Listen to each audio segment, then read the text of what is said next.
This is your 8th topic of modern empire.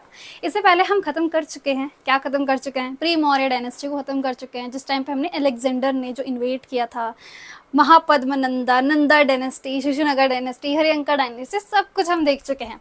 अब हम उससे ही आगे नेक्स्ट स्टेप की तरफ चलते हैं, है ना। ओके, स्टार्ट करते हैं साथ साथ में।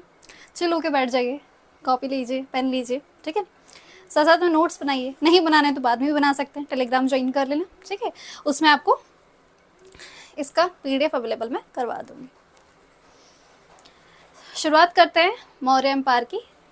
फाउंडर पढ़ने हमें, उसके बाद हमें सेकंड रूल पढ़ने और थर्ड रूल पढ़ने, इतने ही आप कर लीजिए, इतने में आपका काम बिल्कुल बन जाएगा। कराने के लिए तो मैं आपको 2 घंटे की वीडियो भी करवा सकती हूँ, इतना कंटेंट भी है मेरे पास, बट करवा के कोई फ़ायदा नहीं होगा ना। जब मैं पीवाईक्यू सारे देख चुकी हूँ, हर जगह से क्वेश्चन यहीं से उठ के आ रहा है, तो थोड़े ही कंटेंट में आपका मज़ा आ जाए, बस वही करवाना है। जो मौर्य एम्पायर के जो फाउंडर थे ना, वो थे चंद्रगुप्त मौर्य। इनके बारे में हम सभी जानते हैं, है ना। चंद्रगुप्त मौर्य, इनका जो टाइम था वो था 321 से 297 बीसी का। थोड़ा बहुत अंदाज़ा रख लीजिए, ऐसा काल से रिलेटेड कोई क्वेश्चन नहीं आया है, बट थोड़ा बहुत अंदाज़ा आप रख सकते हैं, ठीक है। ही defeated Seleucus Nicator with the help of Chanakya and Kautilya, ठीक है। तो अब मैंने आपको, जिस टाइम मैं आपको करवा रही थी, मैंने आपको बोला था कि आप ये सेल्यूकस निकेटर को ज़रूर याद रख लीजिए, ताकि जब मैं आगे से पढ़ाऊंगी तो आपको बिल्कुल भी कन्फ्यूजन ना हो। याद है आपको, ठीक है। चलो मैं एक बार रिमाइंड करवाती हूँ। जो अलेक्जेंडर थे, उन्होंने जो बलूचिस्तान वाला एरिया था उसमें गवर्नर को सेट किया था ना, पोरस से वो जीत गए थे, तो वहाँ पे उन्होंने गवर्नर को सेट किया था। वही गवर्नर थे सेल्यूकस निकेटर, जिनको हराया था चंद्रगुप्त मौर्य ने। क्लियर? किसकी हेल्प से हराया था? चाणक्य या फिर कौटिल्य के हेल्प से।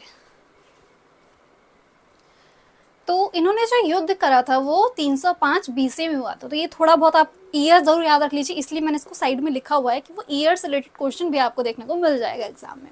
क्लियर? इनको एक और नाम से कहते हैं सेंड्रोकोटस एंड एंड्रोकोटस। तो आप ये नाम याद रख सकते हैं, पूछ सकता है सेंड्रोकोटस कौन थे, किसको बोला था, तो आप थोड़ा बहुत नाम का अंदाजा रख लीजिए। देखिए, जो आपको मैं कंटेंट यहाँ प्रोवाइड कर रही हूँ, देखिए आप इतना सा मैंने कंटेंट में काम बना दिया आपका, बिकॉज ये ही से क्वेश्चन उठाया जाता है, जो कि मेन सारी चीज़ें यही हैं, तो इतना ही याद कर लीजिए। एक्सपेंशन इन वेस्टर्न पार्ट, देखो अब इतना तो आप थोड़ा कॉमन सेंस को ज़रा एक्टिवेट कीजिए अपने। जो सेल्यूकस निकेटर थे वो किस जगह पे थे? बलूचिस्तान पे, है ना। तो नॉर्थ, साउथ, ईस्ट, वेस्ट, तो हमारा जो पाकिस्तान है वो थोड़ा बहुत हमारा ईस्ट की साइड, सॉरी वेस्ट की साइड पड़ता है, तो ऑब्वियसली उन्होंने वेस्टर्न पार्ट के अंदर एक्सपेंशन किया था। क्लियर? आपको रट्टा लगाने की जरूरत नहीं पड़ेगी। इन्होंने क्या किया था? जैनिज्म को अडॉप्ट कर लिया था, ये मैंने आपको बताया था। जैनिज्म वाले में भी मैंने आपको ये क्लियर किया था कि क्या हुआ था, जो 12 ईयर की फेमीन वाला केस बना था, जिसकी वजह से जो जैनिज्म था वो 2 हिस्सों में टूट गया था, श्वेतांबर, दिगंबर।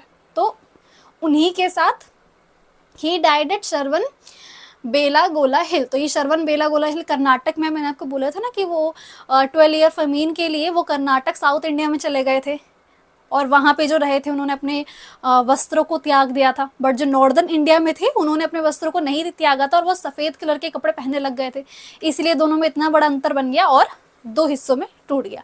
तो चंद्रगुप्त मौर्य भी इनके साथ ही गए थे शरवण बेलागोला हिल पे, और वहीं पे उनकी मृत्यु हो गई थी। क्लियर? ठीक। अब हम चलते हैं हमारे सेकंड रूलर की तरफ, जिनका नाम है बिंदुसार, जिनका जो टाइम था वो 297 से 268 बीसी के बीच का था। बिंदुसार कौन थे? चंद्रगुप्त मौर्य जी के पुत्र, मतलब उनके बेटे थे, ठीक है। उनका ग्रीक नाम जो है वो अमित्रो चेटिस भी आप याद कर सकते हैं, या फिर इनको अमित्र गाथा नाम से भी बोला है ग्रीक में, ठीक है। तो अमित्र गाथा वाला ज्यादा एग्जाम में देखने को मिल जाता है आपको कि अमित्र गाथा किसको बोला है, तो आप बिंदुसार डायरेक्टली ही लगा देना। इन्होंने क्या किया था? इन्होंने वेस्टर्न पार्ट में एक्सपेंशन किया था, है ना।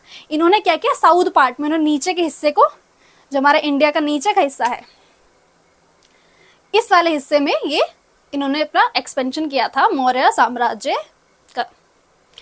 During this same revolt took place at Takshashila. Takshashila पे, तक्षशिला कहाँ पड़ता है आपका? कहाँ पड़ता है? पाकिस्तान की साइड पड़ता है। पाकिस्तान में आपके तक्षशिला में लेटर क्या होता है? रिवॉल्ट हो गया था। तो आपको पता है तक्षशिला वाला हिस्सा तो इनके कंट्रोल में था ही, क्योंकि चंद्रगुप्त मौर्य ने तो वेस्टर्न पार्ट में अपना पूरा साम्राज्य को स्थापित कर ही लिया था। तो जब वहाँ पे रिवॉल्ट शुरू हुए तो अशोका गए थे, उन्होंने ही उस रिवॉल्ट को खत्म किया, ठीक।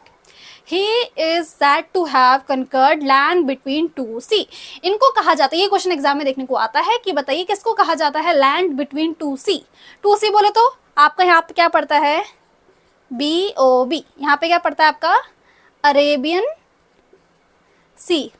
तो यहाँ भी पानी, यहाँ भी पानी, और ये बीच का हिस्सा। तो जैसा मैंने आपको बोला कि बिंदुसार ने साउथ वाले हिस्से की तरफ अपना एक्सपेंशन को बढ़ाया था, तो यही वाले हिस्से को उन्होंने एक्सपेंड बना, इसलिए बोलते हैं कंकर्ड लैंड बिटवीन टू सी। तो इन्होंने जो ये वाला हिस्सा था इस पे जीत हासिल की थी। तो अगर थोड़ा बहुत पे दिमाग खोल के पढ़ोगे ना तो आपको रट्टा लगाने की जरूरत नहीं पड़ी। Ashoka, Ashoka the great, okay, इनके बारे में देखते हैं, यहाँ से क्वेश्चन बार बार आता है। टाइम इनका 268 से 232 BC के बीच है। देवनामा पिया, इनका अनदर नेम है देवनामा पिया, ये आपको PYQ में देखने को मिल रहा है। लिख दूं मैं PYQ, ठीक है, इसको आपको ये बोला है कि देवनामा पिया किसका नेम है, तो ये PYQ में था, इसीलिए मैंने फिर से आपको रिपीट करवा दिया। ग्रेटेस्ट मौर्य रूलर, हम सभी को पता है कि बहुत ग्रेटेस्ट थे, इन सब में से ग्रेट थे, वो अभी हम देखेंगे कैसे वो इतने ग्रेट बने। His first and last war, इन्होंने पहली और आखिरी लड़ाई सिर्फ एक ही लड़ी है, जो था कलिंग का युद्ध। कौन सा युद्ध था, कलिंग का युद्ध, इसको जरूर याद रखिए, क्योंकि ये कलिंग युद्ध था जो उन्होंने पहली बार लड़ा था, और आखिरी बार भी कलिंग का ही था। मतलब उन्होंने इसके बाद कोई भी लड़ाई नहीं की थी, उन्होंने लड़ाई को बिल्कुल त्याग दिया था, क्योंकि जो पहली वॉर थी उसके बाद उन्होंने देखा कि जीत तो उन्होंने हासिल कर ली थी, ठीक है, बट उन्होंने देखा कि कितनी लोगों की जान गई, कितनी मृत्यु हुई, कितनों को अपनी जान गंवानी पड़ी एक युद्ध के लिए, कितनी जो माएँ थी उन्होंने अपने बच्चों को खोया, है ना, कितनी बीवियों ने अपने पति को खोया, वो विधवा हुई। तो इतना सब कुछ देख के, दुख देख के कि जो वॉर है, वॉर से इतना ज़्यादा दुख होता है, उन्होंने ये चीज़ था जिन्होंने उनका पूरी ज़िंदगी को बढ़ दिया। तो जैसे आप बोलते हैं ना टर्निंग पॉइंट ऑफ लाइफ, तो कलिंग का जो वॉर था ना वो अशोका जी के लिए टर्निंग पॉइंट था। आप इसका टाइम याद रखिए 261 BC, ये भी PYQ में आया है कि कलिंग का वॉर कब हुआ था, 261 BC। कौन सा युद्ध था जिन्होंने अशोका जी की ज़िंदगी को बदल दिया, तो वो भी कलिंग का ही था। क्लियर, ठीक है। आफ्टर कलिंग वॉर ही अडॉप्टेड बुद्धिज्म अंडर उपागुप्ता गुरु। ये उपागुप्ता गुरु ही थे जिनके अंडर उन्होंने बुद्धिज्म को, मतलब एक गुरु की जरूरत हमें होती है ना, अगर धर्म गुरु कह सकते हैं आप, तो धर्म गुरु उन्होंने उपागुप्ता गुरु थे जिन्होंने उन्हें बुद्धिज्म में आने दिया, अपनी शरण में लिया और सारी चीज़ें समझाई, और इसके बाद उन्होंने बुद्धिज्म को अपना लिया।